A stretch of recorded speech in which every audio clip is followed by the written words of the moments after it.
Madam President, all Americans, but especially Arizonans, should be concerned about the crushing wall of federal environmental regulations that President Obama has been announcing is coming our way. As Politico recently noted, 2 years after the president originally announced his intent to take executive action on climate change, scarcely a week goes by without the administration unveiling a new climate change initiative. Common among all these regulations is their complete disregard for how businesses really operate and how they'll adversely affect those businesses and their consumers.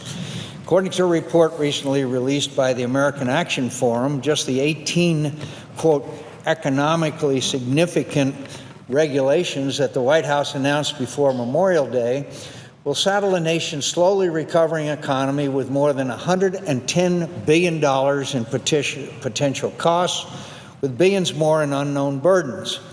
If left uncorrected, these regulations will unfairly impact Arizona consumers and businesses, and in the view of the Arizona Chamber of Commerce, cause significant economic harm to our state. One of the most alarming of these new regulations is the Environmental Protection Agency's so-called Clean Water Rule, or Waters of the United States Rule, a federal regulation of almost unprecedented scope. The EPA has claimed that this rule would just let it stop construction activities that disturb small, environmentally sensitive streams and wetlands. But when you dive into the rule's 299 pages, you'll find that it actually expands EPA's authority to roughly 60% of all, quote, waters of the United States, including irrigation ditches, stock ponds, and even dry desert washes. This is bad news for Arizona agriculture and home building sectors, which combined account for most of all economic activity in my state. If a farmer wants to build or repair a canal, the EPA could block it.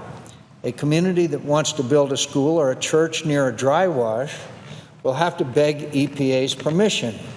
The EPA can even go after property owners if the agency thinks water historically flowed across their land, even when there's no visible evidence. Ultimately, water is the last thing the EPA will be worried about once their clean water rule becomes effective. They'll be drowning in lawsuits.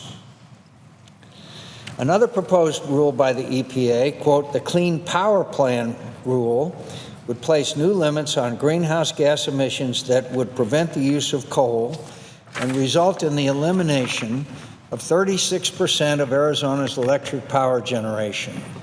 Of course, the billions of dollars that would be needed to comply with the plan would be passed on to consumers. Estimates are that utility rates could increase up to 13% in Arizona. If you're a small business owner and you don't have the luxury to pass on these costs, this dramatic increase in your utility bill could prevent replacing old equipment or hiring new employees or otherwise expanding your business. In addition to being a job killer, this rule will impact Arizona's water supply, which in many cases is moved through the state by energy derived from coal-fired plants, negatively affecting consumers and commerce throughout the state. This rule also threatens default on hundreds of millions of dollars in taxpayer-backed USDA rural utility service loans around the country, which are critical to providing rural residents with affordable energy and reliable, good-paying jobs. Another rule, which would revise ozone regulations, may also disproportionately impact Arizona, especially her rural communities. Failing to acknowledge qualities unique to Arizona regarding ozone concentrations in the state, for example, altitude, topography, lightning, and wildfires, this rule would undermine the state's continuing attractiveness to business by creating construction restrictions, permitting delays, and reduced federal transportation funding. So what can be done about all this? Well, that depends. For those rules that have been finalized, we can start looking at legislatively repealing them, as a bill that Senator Flake and I recently sponsored, which would deal with the Clean Water Rule, or we can pass resolutions of disapproval under the Congressional Review Act to help bring public attention to them. For those rules that haven't been finalized yet, we can consider including riders in appropriations bills to disrupt their implementation. Madam President, we need to be very clear on what's going on here. These regulations don't represent a good faith effort by President Obama to work with Congress to legislate transparently with care and acuity to help the states ensure the health, welfare, and safety of our citizens. Rather, like the President's executive order on immigration, they're an example of his insistence in using his, quote, pen and phone to unconstitutionally and unilaterally forge a legacy that will in fact have a chilling impact on economic growth and prosperity. The fact is that after years of economic recession, the Arizona economy is showing signs of recovery.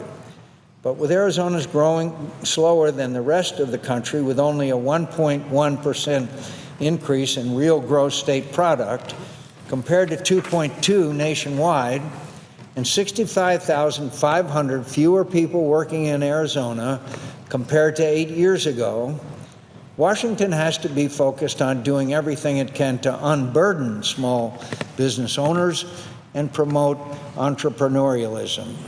These regulations would do just the opposite. For these reasons, it will be important for all Arizonans and all affected Americans to make their concern and outrage heard. For Arizona, Senator Flake and I join our colleagues representing other affected states and will continue to exercise our constitutional oversight prerogative to keep the executive in check and help educate the American people about what's coming and how it will affect all of us. Madam President, I ask that the Arizona Republic's editorial on this issue that appeared yesterday and on June 30th, 2015, the op-ed from me and Senator Flake in the Arizona Republic entitled, "We're Standing Up Against Regulation Happy Obama."